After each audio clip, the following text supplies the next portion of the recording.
This viewer wants to know, can a traditional Catholic study or partake in martial arts? I'm a bit concerned about the meditative aspect of it, which can be spiritually dangerous, of course.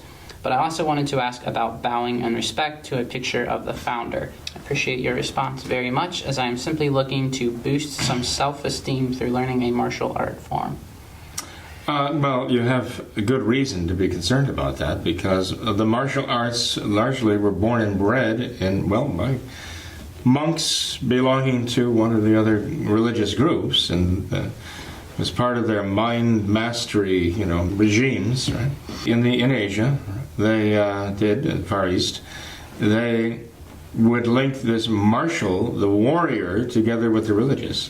One might say, well, that is similar, then, wouldn't it be, to our own military orders in the Catholic Church? The answer is, well, similar only insofar as you had some quote-unquote religious foundation tied with the martial arts, but the martial part of it, the warrior part, had to do with fighting for Christ and not conquering indigenous peoples, but actually the missionaries were there to give them the truth and the love. That was supposed to be the way their hearts were conquered, their souls were conquered, not by martial artists going in and beating them up, okay? The military orders in the church came to be for the sake of defense, especially against Islam and the aggression of Islam. The martial arts in Asia are part of their religion. They're tied. Even the physical practice of the martial arts is considered to be like a religious practice or a philosophical. We can't even call it so much religious as philosophical. It's kind of an Asian philosophy. These things are basically philosophies. What you and I think of as religion, that's not what those are. I mean, Buddhism is not a religion in the sense that Catholicism is a religion. Buddhism is more or less a philosophy. The same with Shinto is kind of an Asian philosophy, So I have to be careful about this, but unfortunately, the philosophies of the Asia are an attempt to explain reality, life, the purpose of life, and so on, and therefore they can actually be an ersatz or replacement form of religion for somebody who wants to make a philosophy their religion, to dictate to them what is the purpose of life, how must I live my life in order to be happy and in, let's say, sync with the universe, or circle is the movement of the Tao, or whatever else, you try to get in sync with nature, whatever they want to say. That can become a kind of ersatz religion. Basically a godless religion as far as we're concerned, because if they don't have the concept of God that we have, they don't have that concept of any of these Asian religions.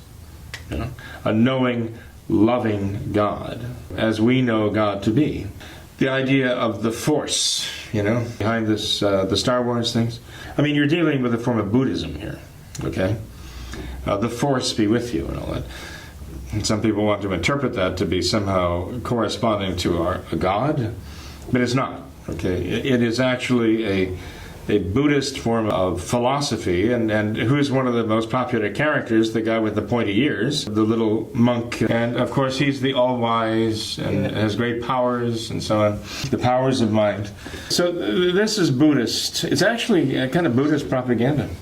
Get the kids starting to think in these terms, The dark side of the Force and the light side of the Force, yin-yang, the whole thing. It all fits together. It's not Christianity in any way. This is Buddhism, or some form of it anyway. But, he has every reason to be worried about it. There's nothing wrong with the martial arts practiced as a physical exercise. Nothing wrong with that at all. It's when it's tied to some kind of mystical philosophy of the East that we cannot have anything to do with it. If you can find a teacher there out there who has completely separated the mastery of the art of it from the false philosophy, the false philosophies of Asia, then you can indulge in this profitably, right?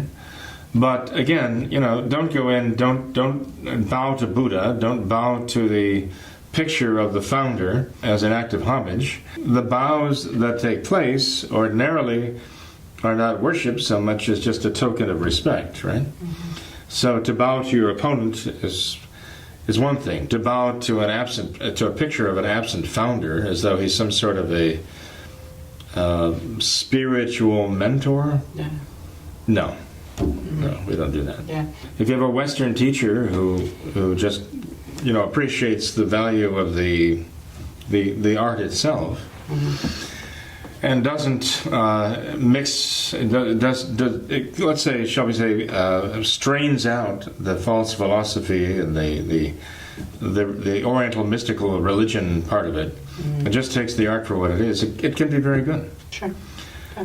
Finding the right teacher to do that, though, is the task.